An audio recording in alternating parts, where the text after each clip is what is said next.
Okay, listen, we got a lot to get to, including this.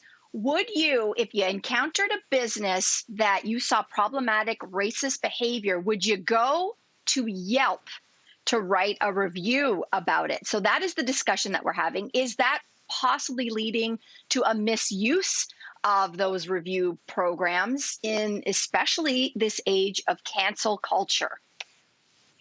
I think this is so interesting. My jaw dropped when I came across this story. I have to admit, I'm not a review person. Short of, having one of those just truly like transcendent experiences where you're like, this massage was the best back massage I've ever had in my life. I'm not one to write a review.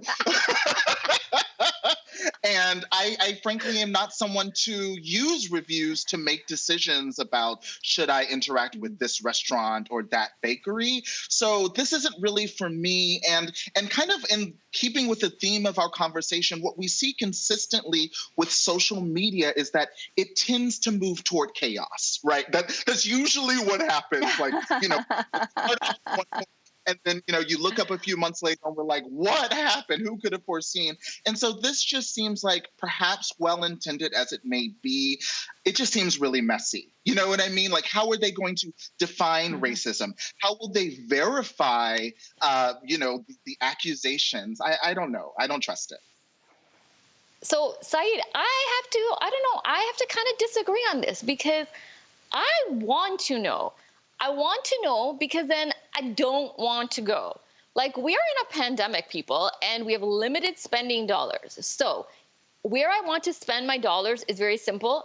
I don't want to spend them with racist businesses, okay? And for those crying cancel culture, this is not cancel culture. This is called accountability. So if you are engaging in racist behavior, then you should be held accountable and you should make the appropriate changes. And then if you do, that flag will be removed. If you don't make the changes, if you want to be a racist business, go ahead. That is your prerogative. But then it is my prerogative to know about that, and then I will not be spending my dollars with you. I actually want to take it a step further. I mean, this will never happen, but if we could have a Yelp button for racist patrons, imagine we could have an alert. Hey, racist Karen number 376 is at your favorite bakery right now. Hold off for half an hour. Because I think more likely than not, those encounters are happening a lot. And, even this last weekend, there was somebody at a golf course.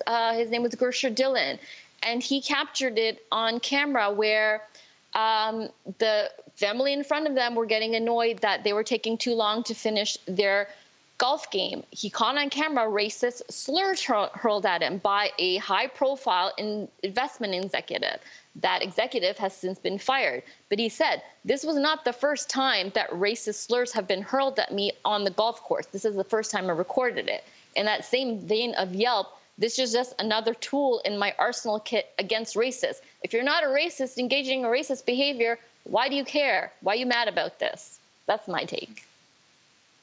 And I love that take, Mira. And I think that if it works the way it's supposed to work, then for sure the racists will be shamed and the patrons who want to take their business to good places will be able to. I just don't know that it works that way. And I worry that like innocent businesses, especially small businesses, will be affected.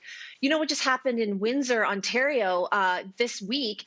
There's a small business run by immigrants, and it's a takeout business. It's a restaurant. And a patron came up to the takeout window to pick up his food, and he wasn't wearing a mask. So the business owners were like, I'm sorry, we can't give you your food. You're not wearing a mask. Can you go get a mask? We can provide you with the mask. The patron got so upset that he is now trying to sue the business, a small business, for $20,000 and is threatening to take them to the Human Rights Commission. This is so outrageous. I think all of you would be in agreement with me that small business owner is now like worried, threatened by somebody who uses fancy language and a lawyer's letter to threaten them. And I worry that kind of thing is how people will misuse these tools as on Yelp and social media. And so I don't know how to safeguard against that. You know what? I guess it comes down to maybe what's your end goal? Is it public shaming? Is it changing someone's heart and soul and mind? Very quickly, there's a local burger joint in our neighborhood, and I saw and witnessed very problematic behavior from someone who I think is the owner or maybe the owner's son towards a young Black cook. And I was so disturbed by it, but I didn't go to Yelp. I'm like, how am I going to affect the most change right now? And I just called the owner directly and said, as a patron, a regular patron of this place, I was really disturbed to see this. So it was a while until I went back. But when I did, the guy was gone. The young cook was still there and seemingly being treated really well. I don't know what the end result was of that story, but I don't think I would have affected maybe the same change or at least gotten to who I needed to get to if I just threw it up on Yelp. So there's that.